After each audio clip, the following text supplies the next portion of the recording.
Oops, delete that. And let's just remove the brush stroke here.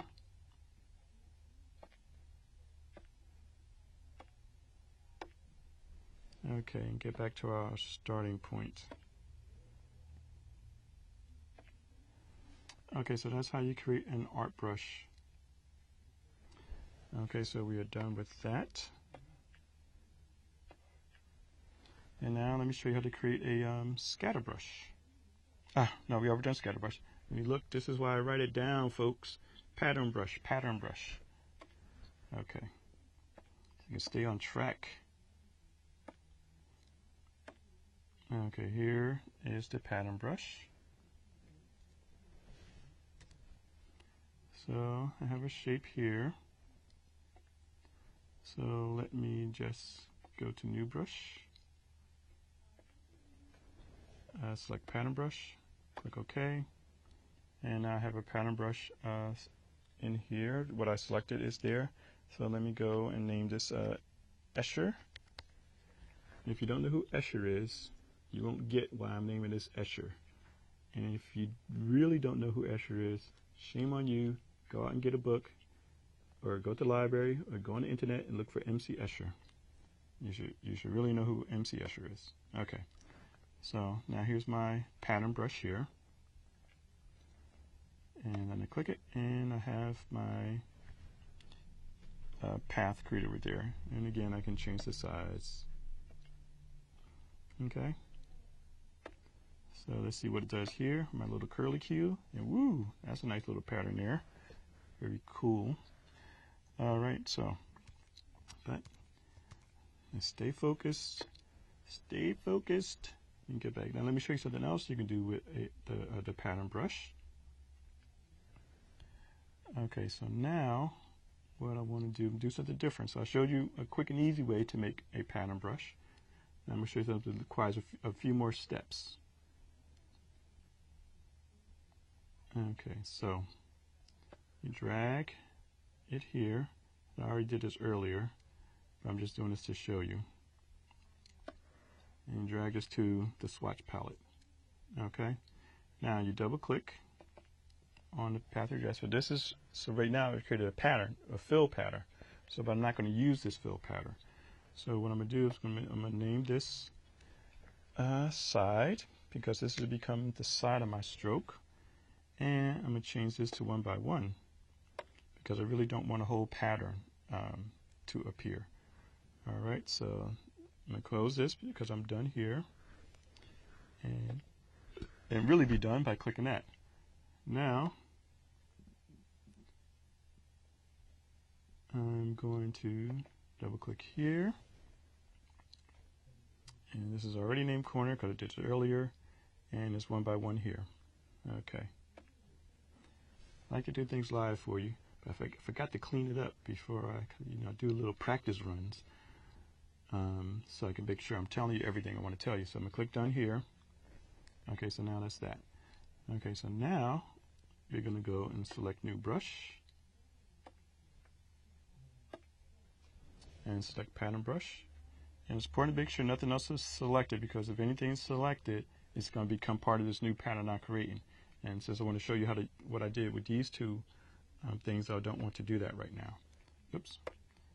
Okay, and pay attention to what I'm doing. A new brush, pattern brush, and okay. Okay, so now this is going to be my fun pattern. And in here, down here, this is all the pattern swatches that are available. And this box is selected. So this box is going to be our corner. This is our side tile. This is the outer corner. This is the inner corner tile. This is the start tile and end tile. Now you can play with this later. We're just going to deal, because we're not going to have a start and end.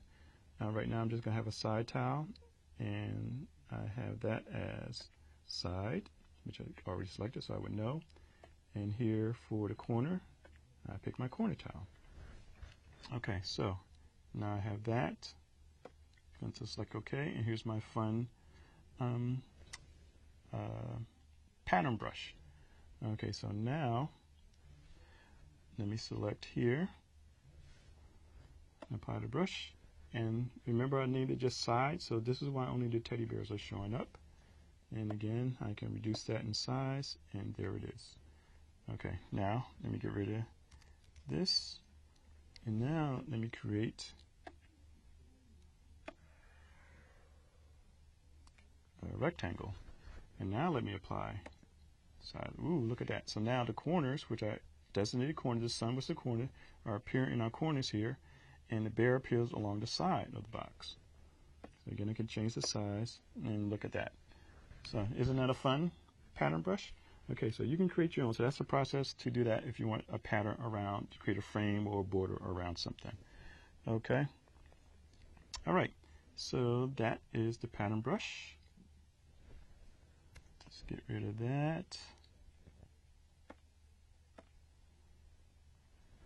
Okay.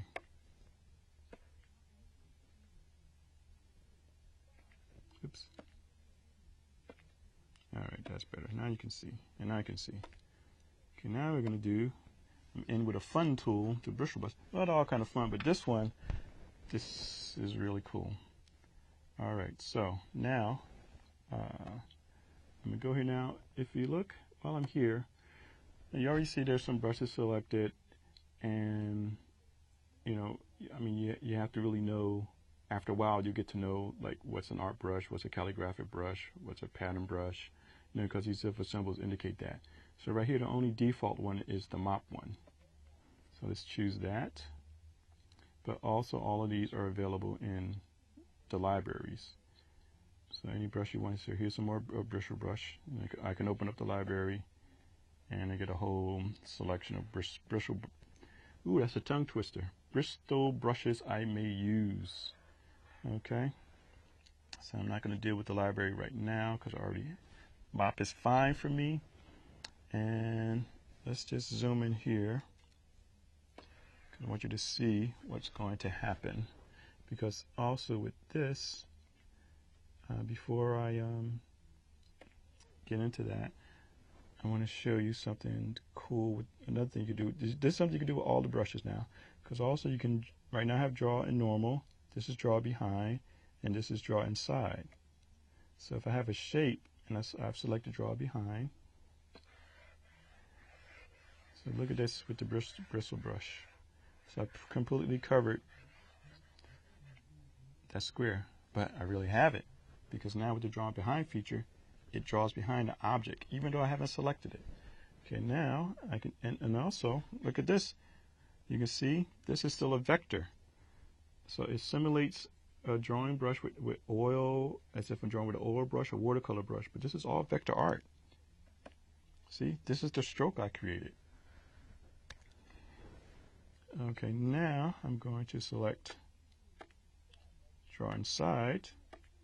Okay, draw inside, and I have to select it first, the object, and then select draw inside. Let me just move this over a little bit. Get my brush back. Oops, I don't want red. That's a red fill, which does nothing for me.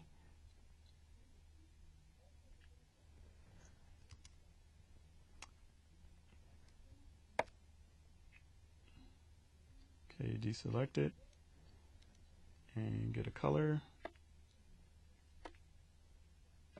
Okay, now we're in business. So I still had to select it, so that's why it kept coming up.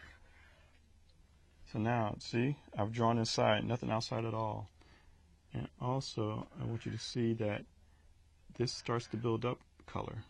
You know, starts to blend. Okay, but let me show you blending in another way. All right. So let me get back here. So now, let's use our handy apple so I can show you how to blend. Now, here's our apple here, and I already have drawn inside selected. I'm going to select my brush. Oops. That doesn't matter. Okay. Okay, so I'm going to select my brush, my blob brush. And get rid of that color because I don't want a fill color. I want red.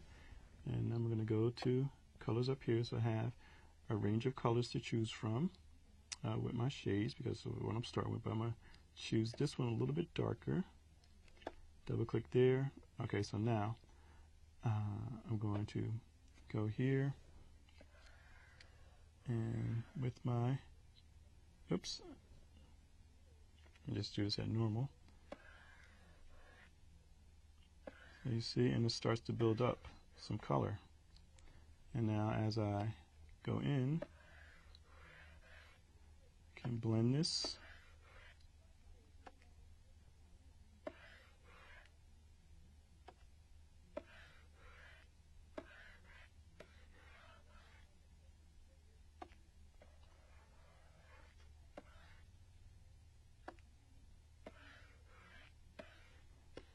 Okay, now see, does it start to give this apple some shape and form here, so it has some volume.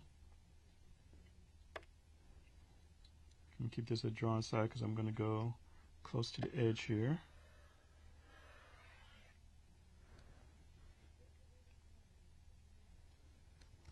So now when we pull out, you can see it just starts to take on some form of volume as you blend the colors together. So you can play with that a little bit more. Now let me show you something else. Now you see how, now this is only with a stylus. Let me zoom in again. Well, actually, you can see how I'm tilting my stylus, and you see how it adapts to it. So it's picking up my angle and tilt. So all of that is coming into play, just like it would when you have a real oil paint or brush. And again, that's a very cool feature there. All right, so that's something that you can do with the Bristle brush. And also, I can change the size, again, with the bracket brush to get larger, or the left bracket to get smaller. And also, another thing I can do, let me choose a lighter color here.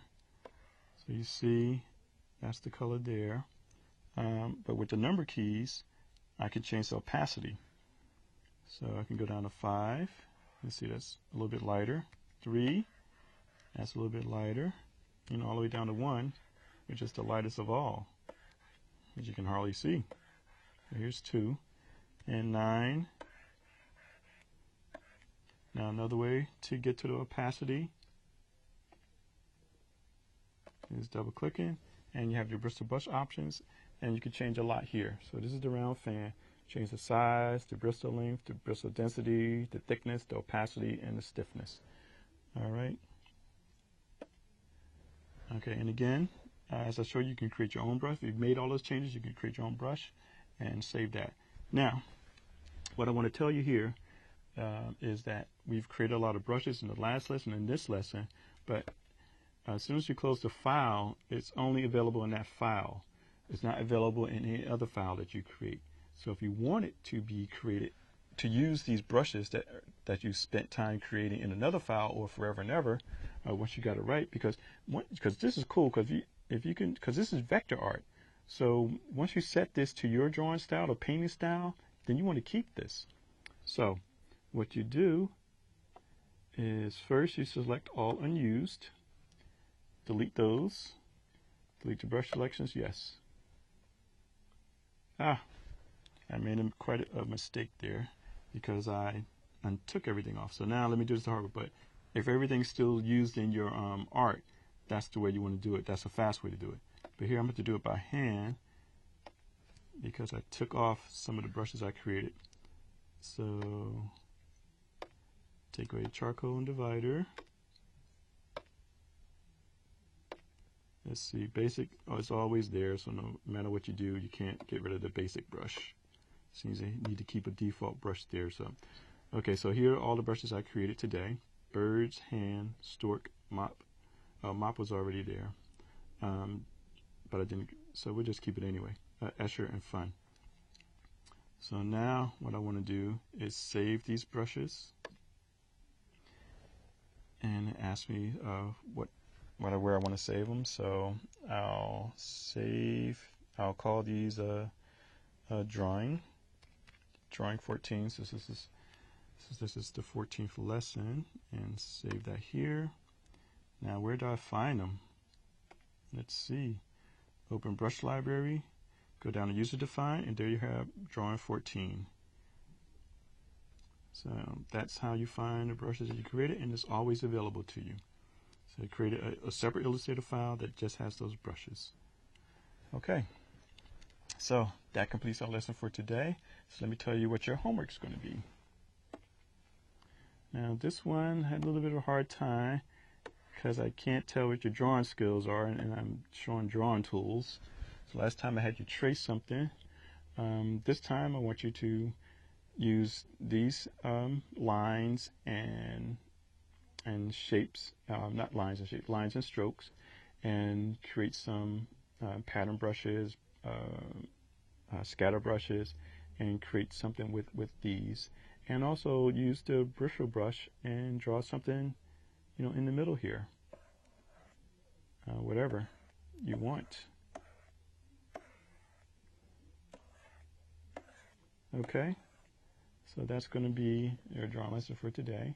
So do your homework, have fun, and remember, go out and just create.